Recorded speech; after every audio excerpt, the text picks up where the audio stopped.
महाभारत काल में द्रौपदी को जब दुशासन ने नंगा करना चाहा, तब उसकी इज्जत की रक्षा किसने की? श्री कृष्ण ने या फिर कबीर ने? दर्शकों, यदि इस रहस्य को जानना चाहते हैं तो वीडियो को अंत तक जरूर देखें।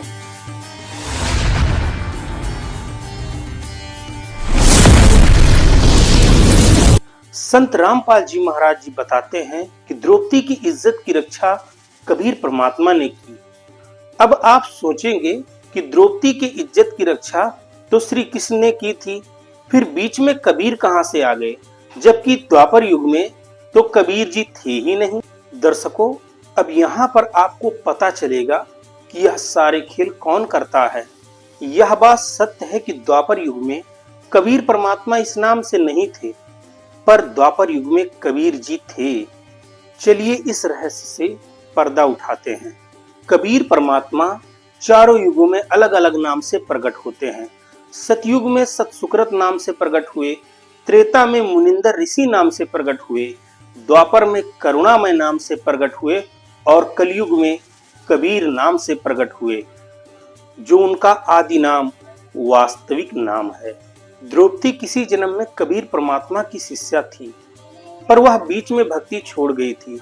इस कारण से वह मुक्त नहीं हो पाई। पांचाल देश के राजा द्रौपद के घर द्रौपदी का जन्म हुआ। जब द्रौपदी जवान हुई, तब वह सहेलियों के साथ गंगा घाट पर स्नान करने जाया करती थी।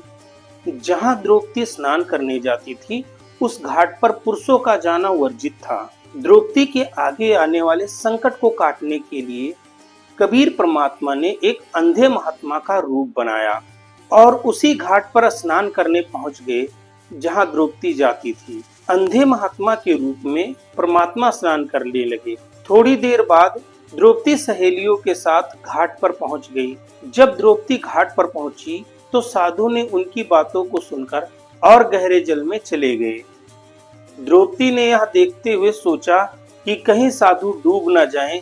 आखिर क्या कारण है जो साधु और गहरे जल में जा रहे हैं? द्रौपदी ने जब ध्यान लगाकर देखा, तब उसको पता चला कि शायद साधु नंगे हैं, शायद इसी वजह से वह बाहर नहीं आ रहे हैं। तब द्रौपदी ने अपने साड़ी का एक टुकड़ा फाड़ा और अंधे महात्मा की तरफ फेंका। अंधे महात्मा ऐसे ऐसे हाथ कर रहे थे, पर उनके हाथों पे वह टुकड़ा आया नहीं, वह टुकड़ा बह गया। द्रौपदी ने दूसरी बार फेंका, तीसरी बार फेंका। इसी प्रकार कई बार प्रयास किए, पर प्रयास विफल रहा।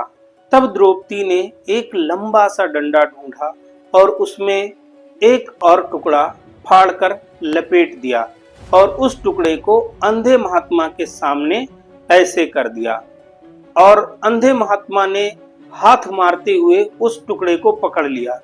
अंधे महात्मा को समझते देर नहीं लगी कि यह किसी ने तेरी मदद की है। महात्मा ने उस टुकड़े से अपने कौपीन को ढका और वह बाहर आए। द्रौपदी ने महात्मा को प्रणाम किया और पूरी बात बताई। तब महात्मा ने कहा कि बेटी, आज तूने मेरी इज्जत रखी है, भगवान तेरी इज्जत समय आने पर जरूर रखेगा। इस प्रकार से अंधे महात्मा ने द्रौपदी को आशीर्वाद दिया और वहां से चले गए। और इस प्रकार महाभारत के समय कौरवों की सभा में द्रौपदी का चीरहरण किया जा रहा था। तब वहां पर महाबली कर्ण भी बैठे थे, वहां पर भीष्म पितामह भी बैठे थे, वहां पर द्रोणाचार्य गुरु भी बैठे थे, पर इन सभी ने द्रौपदी की इज्जत की रक्षा नहीं की। उस सभा में एक विदुर था जो कौरव और पांडवों का चाचा था। उसने कहा कि अरे नादानो, ये तुम क्या कर रहे हो? अपने घर की इज्जत को तुम स्वयं उतार रहे हो। समाज क्या कहेगा? दुनिया इससे क्या सीखेगी?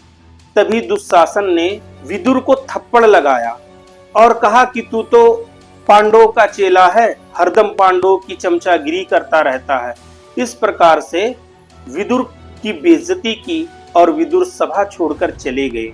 संत रामपाल जी महाराज जी बताते हैं कि महापुरुष की यही पहचान होती है, अन्याय होने पर न्याय की बात करे और नहीं तो सभा छोड़कर चला जाए।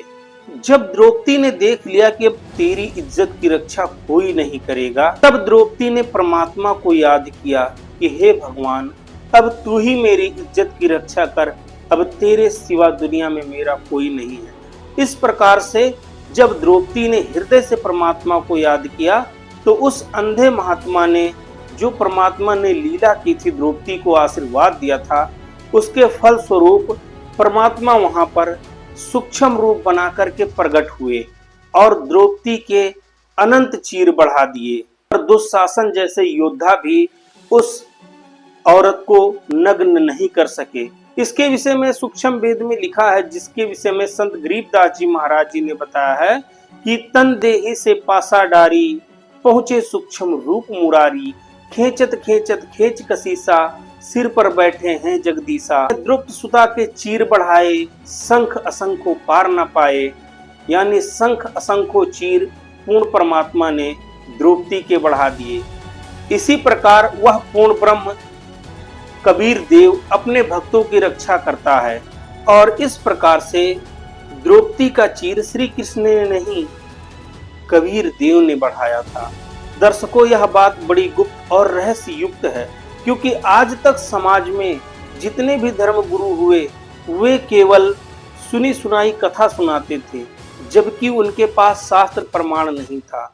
और यह जो बात आपको इस वीडियो के माध्यम से बताया जा रहा है, यह सूक्ष्म वेद में अंकित है।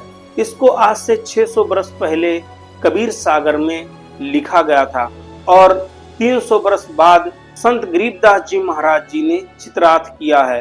तो ये सब शास्त्र आधार पर प्रमाणित ज्ञान है। तो दर्शकों, अब आप समझ चुके होंगे कि द्रौपदी का चीर किसने बढ़ाया।